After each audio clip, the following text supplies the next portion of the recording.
Viewers तेज आपण स्वागत जनाऊँगी आपण मानकर प्रिय YouTube channel all in one को बंधु मैंने देखु कंप्लीट वीडियो देखिए गतकाली हठात उपरे राज्य सरकार बड़ इनिशिएटिव नहीं राज्य सरकार 112 कोटी टंका व्यय बराद कर सारी एवं जदि देखिए पाचिका मान दरमा वृद्धि हो सारी ता भितर आपण मैंने जानती आज कैबिनेट बैठक अच्छे आपण सीधा सड़क देखी आशा आउ जो आपंकर अंगनवाड़ी वर्कर आउ अंगनवाड़ी हेल्पर मैंने अच्छा अंगनवाड़ी कर्मी आ सहायक मान गुरुत्वपूर्ण न्यूज अपडेट अच्छी प्रथम सकाळु सकाळु समस्त गोटे बहुत बड़ खुशी खबर अच्छी देखु राज्य सरकार बढ़ाइले मध्याह्न भोजन पाचिका पारिश्रमिक एते दिन आंदोलन है सफलता एवं खरा वर्षा शीत काकर को सही जो पाचिका गरीब लोक मैंने रही हजार हजार पिला स्कूल मानक रोसई कर खावाई देउछंती सेमानक डाक शुणी भगवान एवं राज्य सरकार फाइनाली सेमानकर दरमा को वृद्धि कर देइछंती।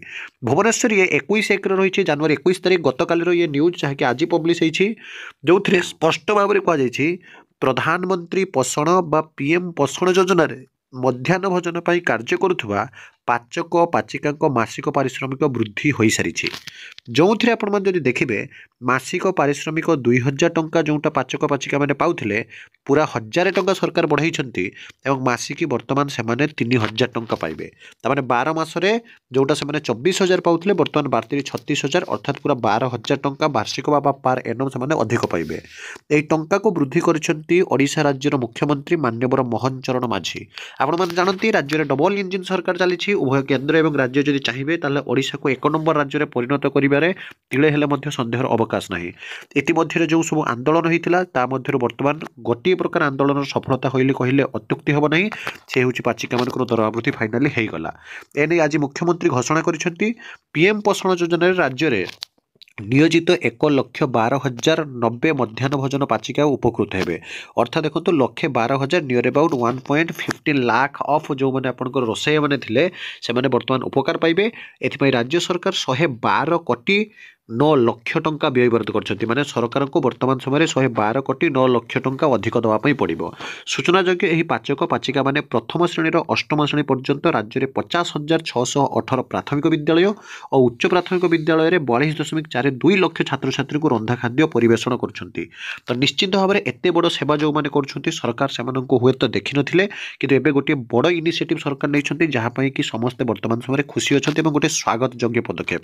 इतिमध्य जदि आपण देखिए आज आपणकर कैबिनेट बैठक अच्छी ता भितर स्वतंत्र भत्ता 25,000 टंका हम तार न्यूज अपडेट अच्छी आपको जनइबी कंप्लीट वीडियो देखिए बढ़िला पाचक पाचिका दरमा ता सहित रिसेंटली आपने जानती स्कीमाटिक जो मैंने चाकरी करते योजना भित्तिक कनिष्ठ शिक्षकों पारिश्रमिक वृद्धि कर डबल इंजिन सरकार उपकृत हे 13,740 शिक्षक मासिक पारिश्रमिक 11,100 रु 16,000 ईपीएफ पारिश्रमिक 1,443 टंका 1,950 टंका को वृद्धि करागला पूर्व 12,543 टंका मिलुथिला बेले एबे मासको समुदाय मिलिबो 17,950 टंका राज्य अतिरिक्त दबो 189.15 कोटी टंका व्यय बराद करिवो।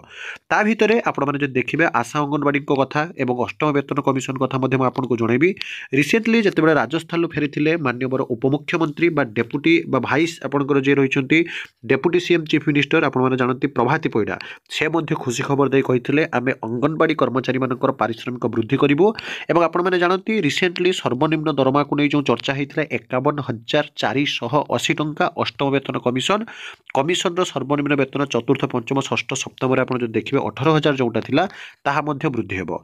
एवं इतिमध्य आज आपनकर देखंतु मंत्री सचिव को बड़ दायित्व देइछन्ति मोहन सरकार दीर्घ सूत्री नुआ योजना कार्यकारी कर बजेट पांठीर 100% खर्च कर एवं आज आपनकर 22 रे आज राज्य कैबिनेट गुरुत्वपूर्ण बैठक एवं यही जो गुरुत्वपूर्ण बैठक आपंकर आज बस जो थे बाकी जो सब विभाग दरमा वृद्धि है से दरमा वृद्धि हवा गोटे प्रकार स्पष्टता देखा दूसरी ये स्पष्ट भाव में कहकर देखो गतकाली मंत्री परिषद बैठक में मुख्यमंत्री परामर्श था आज 22 तारिख में कैबिनेट गुरुत्वपूर्ण बैठक माननीय मुख्यमंत्री मोहन चरण माझी अध्यक्षतार बस बैठक को गुरुत्व दि जाएगी आसंता 22 अर्थात आज राज्य कैबिनेट एक गुरुत्वपूर्ण बैठक बस राज्य स्वार्थ संबलित विभिन्न प्रसंग में यह बैठक आलोचना हो मुख्यमंत्री सचिव ସଚିବଙ୍କୁ ନୂଆ ନୂଆ ପରାମର୍ଶ କରିବାକୁ ପରାମର୍ଶ ଦେବେ ଏବଂ ବିଭିନ୍ନ ବିଭାଗର ଯେଉଁ ସବୁ ବିଲ୍ ବାକି ଅଛି ତଥା ବିଭିନ୍ନ ଚିଠା ଖର୍ଚ୍ଚ ଚିଠା 2 ମାସ ମଝିରେ ବଜେଟ୍ ପୂର୍ବରୁ ବିଭାଗଗୁଡ଼ିକୁ 100% ଖର୍ଚ୍ଚ ଏବଂ ଆଜି କ୍ୟାବିନେଟ୍ ବୈଠକରେ ଗୁରୁତ୍ୱପୂର୍ଣ୍ଣ ନିଷ୍ପତ୍ତି ନିଆଯିବା ସହିତ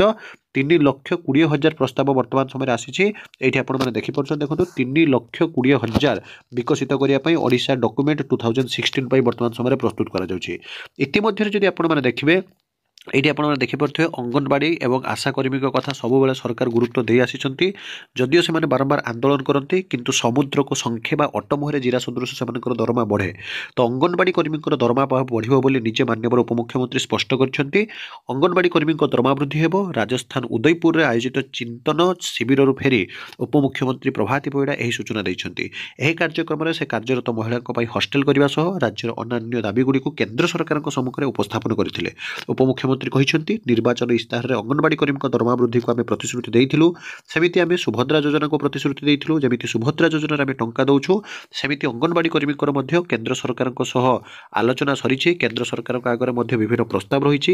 କାର୍ଯ୍ୟରତ ମହିଳାମାନଙ୍କ ପାଇଁ ହଷ୍ଟେଲ ମଧ୍ୟ ଦାବି ରଖିଛନ୍ତି। ତେଣୁ ଯଥାଶୀଘ୍ର ହଷ୍ଟେଲ ସହିତ ଆପଣମାନେ ଯଦି ଦେଖିବେ ଦରମା ବୃଦ୍ଧି ଗୋଟିଏ ପ୍ରକାର ସ୍ପଷ୍ଟ ହେଉଛି। ବିଶେଷ କରି ଆପଣମାନେ ଯଦି ଦେଖିବେ ରିସେଣ୍ଟଲି ଆପଣମାନେ ଜାଣନ୍ତି କେନ୍ଦ୍ରୀୟ କର୍ମଚାରୀଙ୍କୁ ବଡ଼ ଉପହାର ଦେଇଥିଲେ ମାନ୍ୟବର କେନ୍ଦ୍ର ସରକାର ବା ଡବଲ ଇଞ୍ଜିନ୍ ସରକାର ବିଜେପି ଭାରତୀୟ ଜନତା ପାର୍ଟି। ଅଷ୍ଟମ ବେତନ କମିଶନକୁ କ୍ୟାବିନେଟ୍ର ମଞ୍ଜୁରୀ। କେତେ ବଢ଼ିବ ଦରମା ଯଦି ଆପଣମାନେ ଦେଖିବେ 51,000 ଟଙ୍କା ସର୍ବନିମ୍ନ ଦରମା ସାଙ୍ଗକୁ ଯଦି ଦେଖିବେ 2.57ର ଫିଟମେଣ୍ଟ ପ୍ୟାକେଜ ବର୍ତ୍ତମାନ ସମୟରେ ଆସିବାକୁ ଆପଣମାନଙ୍କ ପାଇଁ ଯାଉଛି। ତା ସହିତ ନୂଆ ଆୟକର ଟିକସ ବିଲ୍ ଆଣିବ ମଧ୍ୟ କେନ୍ଦ୍ର ସରକାର। ବଢ଼ିବ ଆୟକର ଟିକସ ସ୍ଲାବ। ଶିକ୍ଷା କ୍ଷେତ୍ରରେ ବଢ଼ିବ ବ୍ୟୟ ବରାଦ। ସାଇବର ସୁରକ୍ଷାକୁ ଦିଆଯିବ ଗୁରୁତ୍ୱ। ଫୋକସରେ ରହିବ ଭିତ୍ତିଭୂମି ବିକାଶ। ଦରଦାମ ହ୍ରାସ ପାଇଁ ହୋଇପାରେ ବଡ଼ ଘୋଷଣା। ବିଭିନ୍ନ କ୍ଷେତ୍ରରେ ଜିଏସ୍ଟି ହ୍ରାସ ସମ୍ଭାବନା। ବୀମା କ୍ଷେତ୍ରରେ ଏଫ୍ଡିଆଇ ନିବେଶକୁ ଗୁରୁତ୍ୱ ଦିଆଯିବ। ରେଳ ବଜେଟ୍ରେ 20% ବୃଦ୍ଧି କରିବାକୁ ନେଇ ବର୍ତ୍ତମାନ ସମୟରେ ଯାହାକି ସମ୍ଭାବନା ରହିଛି। ଏବଂ ଗତକାଲିର ନ୍ୟୁଜ୍ ଆପଣମାନେ ଦେଖିଥିବେ ମଧ୍ୟାହ୍ନ ଭୋଜନକ ପାଚକମାନଙ୍କର ବର୍ତ୍ତମାନ ଦରମା ବୃଦ୍ଧି ହୋଇସାରିଛି। ତା ସହିତ ମୁଖ୍ୟମନ୍ତ୍ରୀଙ୍କ ଘୋଷଣା, ଯେଉଁମାନେ କି ଏସ୍ଏସ୍ଜି ଯବାନ ରହିଛନ୍ତି ସେମାନଙ୍କର ସ୍ୱତନ୍ତ୍ର ଭତ୍ତା ବର୍ତ୍ତମାନ ସମୟରେ 25,000 ଟଙ୍କା ହେବ। ଭୁବନେଶ୍ୱର 21/1ର ଇଏ ରହିଛି ଆପଣଙ୍କର ନ୍ୟୁଜ୍।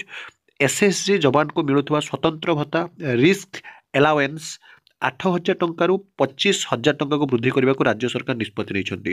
ମୁଖ୍ୟମନ୍ତ୍ରୀ ମୋହନ ଚରଣ ମାଝୀ ଏ ସମ୍ପର୍କରେ ଘୋଷଣା କରିଛନ୍ତି। ନୂଆପଡ଼ା ଜିଲ୍ଲା ସୀମା ଛତିଶଗଡ଼ କୁଲରହିଟା ଅଞ୍ଚଳରେ ସୁରକ୍ଷା ବାହିନୀଙ୍କ ମିଳିତ ଅଭିଯାନରେ ଆଜି 27 ଜଣ ମାଓବାଦୀ ନିହତ ହୋଇଛନ୍ତି। ଏହି ଅଭିଯାନରେ ଓଡ଼ିଶା ପୁଲିସର ଏସ୍ଏସ୍ଜି ଆପଣ ଯେଉଁ ରହିଛନ୍ତି ଯବାନଙ୍କ ଗୁରୁତ୍ୱପୂର୍ଣ୍ଣ ଭୂମିକା ଥିଲା। ଏଥିପାଇଁ ସମସ୍ତ ଯବାନଙ୍କୁ ମୁଖ୍ୟମନ୍ତ୍ରୀ ମୋହନ ଚରଣ ମାଝୀ ଶୁଭେଚ୍ଛା ଜଣାଇବା ସହ ଏହି ଗୁରୁତ୍ୱପୂର୍ଣ୍ଣ ଘୋଷଣା କରିଛନ୍ତି। ଆଗକୁ ଓଡ଼ିଶାରେ ନକ୍ସଲ ବିରୋଧୀ ଅଭିଯାନ ମଧ୍ୟ ଆହୁରି ବ୍ୟାପକ କରାଯିବ ବୋଲି ମାନ୍ୟବର ମୁଖ୍ୟମନ୍ତ୍ରୀ ଟ୍ୱିଟ୍ କରି ଏକ୍ସ ମାଧ୍ୟମରେ ସୂଚନା ଦେଇଛନ୍ତି।